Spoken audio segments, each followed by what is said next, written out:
alunos do quarto ano, sejam bem-vindos para mais uma aula de matemática, nossa aula de número 73. Hoje nós vamos falar sobre fração novamente, vamos dar continuidade às nossas aulas sobre esse assunto. Hoje nós vamos interpretar situações que envolvem fração, reconhecer a fração em uma figura e representar esses números fracionários, ok? Importante, pessoal, a gente relembrar um pouquinho esse assunto. Para aqueles que não viram as outras aulas, por favor, vão até lá e assistam. Então, quando a gente fala de fração, a gente fala de a fração de um número usado para representar parcelas de um valor inteiro, que foi dividido em partes iguais. Isso é bem importante. Quando você for fazer uma divisão, um fracionamento de uma figura, ela precisa ter as partes iguais. Tanto de um círculo, como de um quadrado, de um retângulo, eles precisam ter exatamente os mesmos tamanhos, tá bom? Então, se um objeto qualquer for dividido, o número que representará cada uma dessas partes obtidas nessa divisão será chamado de fração. Então, é a fração de um número, é um fragmento daquela figura inteira que eu vou representar com fração, tá? E um número inteiro qualquer não serve para representar frações de objetos, então prestem atenção. Por isso foram criados os números racionais que representam esses números que nós usamos. Aqui, relembrando, as figuras, elas precisam ter os mesmos tamanhos de fragmentos, então na divisão delas, elas precisam ter exatamente as mesmas parcelas que a gente fala, tá? Aqui vocês podem perceber que a criança dividiu as peças que eram iguais em tamanhos, né, no seu todo, foram divididas em parcelas diferentes, né? Porém, todas elas têm o mesmo tamanho. Aqui em 3, aqui 1, 2, 3, 4, 5, aqui 1, 2, 3, 4, 5, 6, 7, aqui 1, 2, 3, 4, 5, 6, 7, 8, 9, e assim elas são. Quando você trabalhar com círculos, é um pouquinho mais complexo você fazer as divisões, mas é possível e é importante que você use uma régua para te ajudar, um transferidor que pode te ajudar também, né, para fazer as divisões, para que você faça bem direitinho, tá bom? Evite fazer esses desenhos, essas representações à mão livre, tá? Porque além de ficar um pouco... não fica muito legal visivelmente, né? E as parcelas você pode acabar deixando uma menor, uma maior e não fica legal a tua divisão, tá bom? Representação então de uma figura por meio de fração. Aqui nós temos uma figura inteira que foi dividida em 9 partes. Esse 9 aqui representa o meu denominador, que eu vou chamar de nono, né, depois. E a parte pintada, as 6 partes representa o meu numerador, meu número de cima. E eu leio aqui 6 nonos, tá? Quem não lembra lá de como coloca, como lê e escreve as frações, volta lá na primeira aula que tem uma tabela com essas informações que do 2 ao 10 a gente tem uma nomenclatura diferente do denominador, tá bom? E dos denominadores acima de 11 é bem fácil, né? 11avos, 12avos, mas ali entre 2 e 10 tem uma nomenclatura diferente, ok? Então vamos observar aqui a situação que eu trouxe para vocês. Essas situações todas foram tiradas do livro didático, então é possível que você já tenha trabalhado ou você ainda veja essas questões, mas é importante que você observe como a gente vai resolvê-las e na hora da aula você vai interpretar e conseguir ter um raciocínio bem legal sobre a fração. Combinado? Então vamos lá. Observe o estacionamento com 7 carros. O carro vermelho corresponde à fração do total, aqui fração total dos carros, e os carros azuis, e os carros verdes. Então aqui nesse estacionamento nós temos um total de 7 carros. Aqui nós não vamos prestar atenção na divisão do estacionamento, por quê? 1, 2, 3, 4, 5, 6, 7, 8, 9, 10. O estacionamento foi dividido em 10 partes, mas não é essa observação que nós devemos fazer. Nós estamos pensando na relação do número de carros. Então, nós temos 7 carros, o meu todo foi dividido em 7, tá? Então, nesse caso aqui, só pensando nos carrinhos, ok? Essa é a primeira interpretação que nós vamos fazer. Depois, o carro vermelho corresponde a que fração do total de carros? Então, vocês vão pensar o seguinte, se o 7 é o meu total de carros, ele será o meu denominador. E o vermelho, que eu tenho um carro, vai ser o meu numerador. Então, 1/7 representa a quantidade de carros vermelhos do total dos carros. E eu vou colocar assim, ó, há um carro vermelho entre os 7 carros do estacionamento. Esse carro corresponde a 1/7, ou seja, em fração, 1/7 do total de carros desse estacionamento. Então, é a forma que eu vou fazer a leitura dessa situação, ok? Pensando agora lá, e agora? Eu vou deixar aqui o 7, porque eu já sei que o meu denominador será sempre 7 nesse caso. E agora, a segunda pergunta é, e os carros azuis? Qual é a fração dos carros azuis?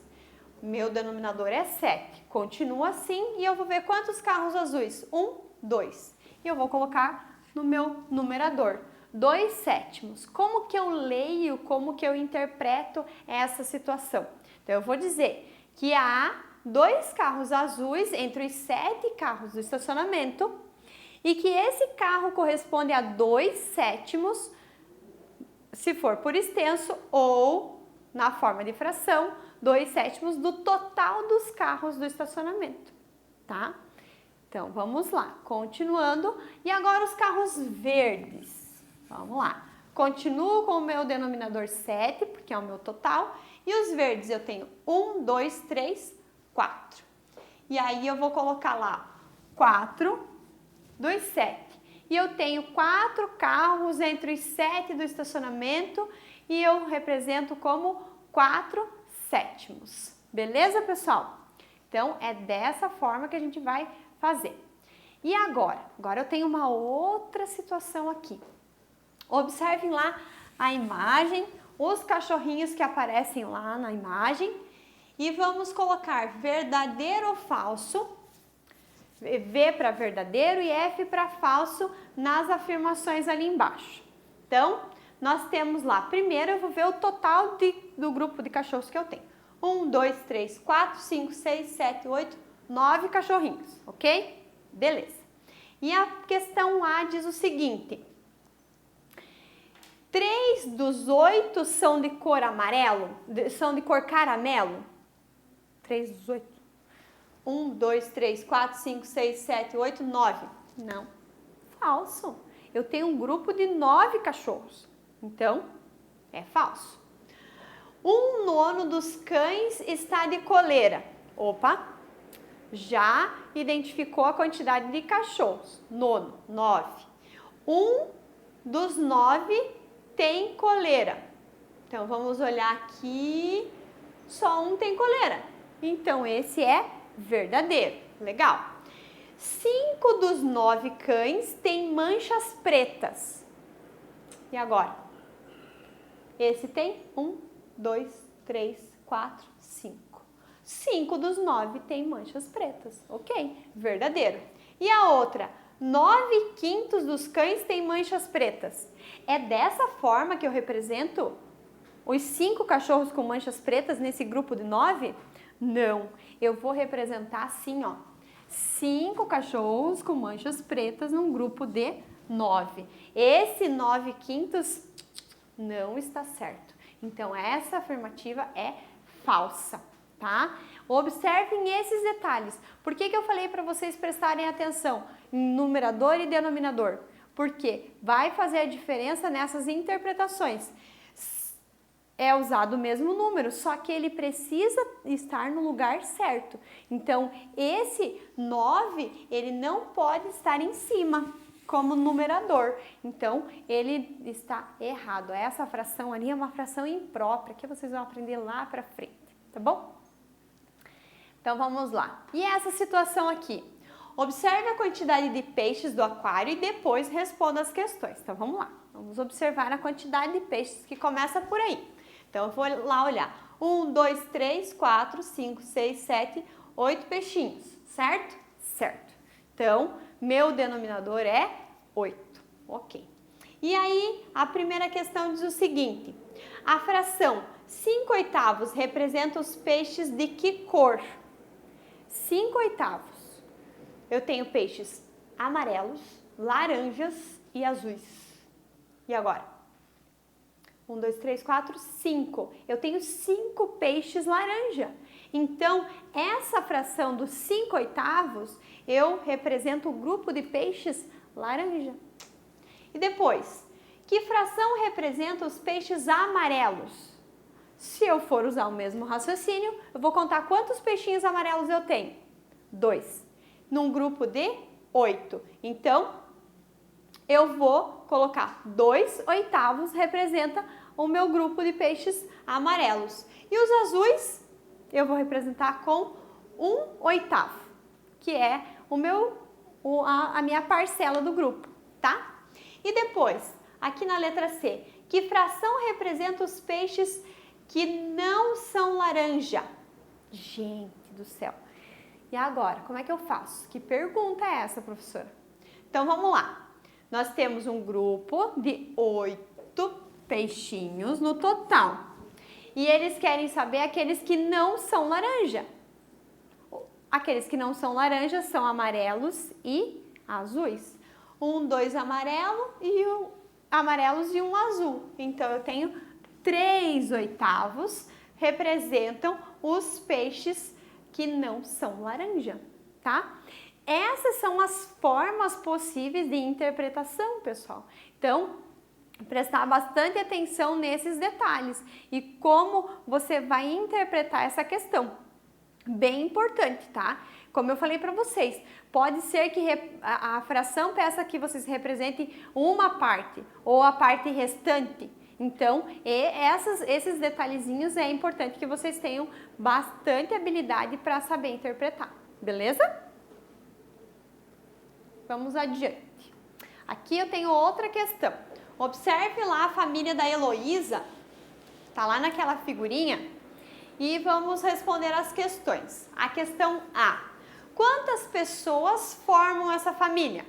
Então, eu vou olhar lá quantas pessoas tem. 1, 2, 3, 4, 5. 5 pessoas. Ok. Então, essa família está dividida em 5 pessoas. Legal? Questão B. Podemos dizer que 3 das 5 pessoas dessa família são crianças? Você vai olhar lá. Tem a Heloísa e os 2 irmãos. Sim. Sim. Como é que eu represento isso numa fração? Eu tenho 3 crianças de um grupo de 5 pessoas. 3/5, tá? E como que eu escrevo a fração que representa os adultos, então? Nesse caso aqui, eu tenho também o denominador 5, que é o total, né, de pessoas. E eu tenho quantos adultos? 2. 2/5 dessa família são adultos, ok? Tranquilo, né, pessoal? Essa observação, essas análises são bem tranquilas para fazer. Cuidem só de onde colocam o numerador e o denominador, tá? Eles precisam representar as quantidades certas, ok? E agora, nós temos aqui uma questão agora vamos fazer lá nosso registro, lá no caderno. Coloquem a data de hoje, o tema da nossa aula e vocês podem colocar essas questões que a prof trouxe para vocês como exemplo. É bem importante que vocês façam esse registro para que vocês consigam estudar. Ou pelo menos lá no material que a gente tem disponível, você vai lá dar uma olhadinha e faz a interpretação disso. Mas pessoal, Importante quando a gente registra de próprio punho, quando a gente faz com a mãozinha da gente, tá? É uma forma de fazer registro e memorizar também. Não fique só na questão visual, não fique só ouvindo a aula, e sim praticando, para que você faça a interação com a aula e aí sim consiga entender o conteúdo passado, tá bom? Espero que vocês tenham gostado de mais uma aula de fração e eu fico por aqui, espero vocês para uma próxima aula. Desejo bons estudos!